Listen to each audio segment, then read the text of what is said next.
अस्सलाम वालेकुम students, physics class 10 और आज का हमारा लेक्चर है लेक्चर नंबर 30। और हम आज के इस लेक्चर में एक टॉपिक जिसको पढ़ने जा रहे हैं वो है टोटल इंटरनल रिफ्लेक्शन। स्टूडेंट, आपने रिफ्रैक्शन का कंसेप्ट पिछले लेक्चर में पढ़ा। When a ray of light travelling in a denser medium enter into the rare medium it bends away from the normal. जब ray of light denser medium से rare medium में आती है तो ये अपने नॉर्मल रास्ते से हट जाती है, बेंड्स हो जाती है।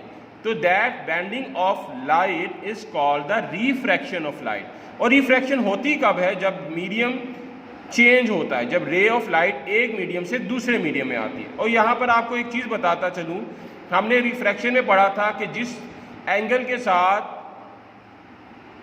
स्ट्राइक करती है लाइट की रेज वो एंगल ऑफ इंसिडेंस कहलाता है, और जिसके साथ वो बेंड होती है जिस एंगल के थ्रू, उस एंगल को एंगल ऑफ रिफ्रैक्शन कहते हैं। अब ऑब्जर्व ये किया गया, जैसे जैसे एंगल ऑफ इंसिडेंस बढ़ता है एंगल ऑफ रिफ्रैक्शन की वैल्यू आल्सो इंक्रीजेज। जैसे जैसे इसकी वैल्यू बढ़ती जाती है एंगल ऑफ रिफ्रैक्शन भी बढ़ता जाता है।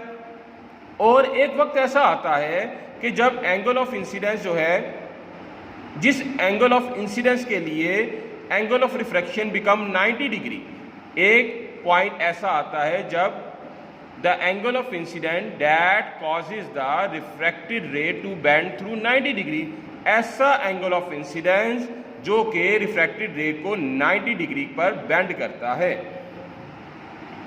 अब उस एंगल ऑफ इंसिडेंस का स्टूडेंट एक स्पेसिफिक नाम भी है। वो नाम क्या है? The angle of incidence that causes the refracted ray in the rarer medium to bend through 90 degree। ऐसा एंगल ऑफ इंसिडेंस जो रिफ्रैक्टेड रे को रेयर मीडियम में 90 डिग्री पर बेंड करता है, that angle of incidence is called the critical angle. मैं फिर से यहाँ से रिपीट कर रहा हूँ, जैसे जैसे एंगल ऑफ इंसिडेंस बढ़ता है एंगल ऑफ रिफ्रैक्शन की वैल्यू भी बढ़ती जाती है।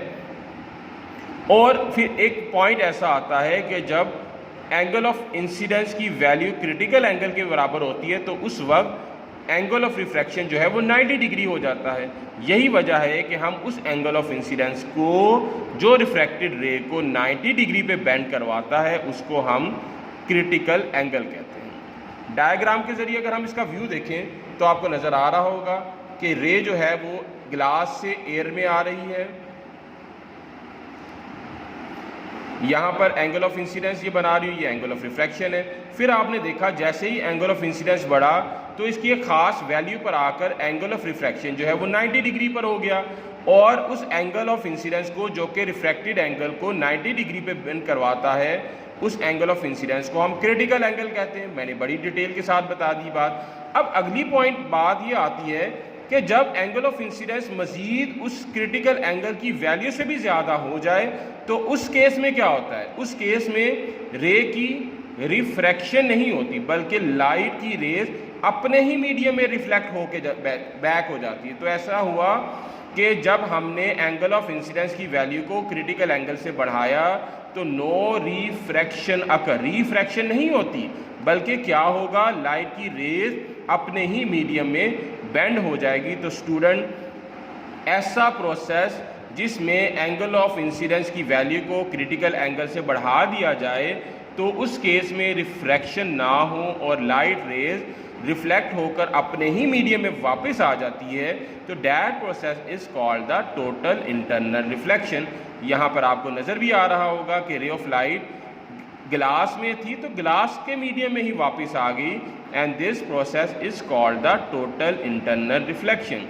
बड़ा ही इंपॉर्टेंट लॉन्ग क्वेश्चन भी है और शॉर्ट जो इसमें बनते हैं क्रिटिकल एंगल और टोटल इंटरनल रिफ्लेक्शन। जी स्टूडेंट, आज का कवर एरिया जो हमने बुक से कवर किया वो देख लीजिए। टोटल इंटरनल रिफ्लेक्शन, इसमें आपने क्रिटिकल एंगल की definition as a short question आपको पूछी जाए तो पता होनी चाहिए। टोटल इंटरनल रिफ्लेक्शन की डेफिनेशन ये आपको पता होनी चाहिए।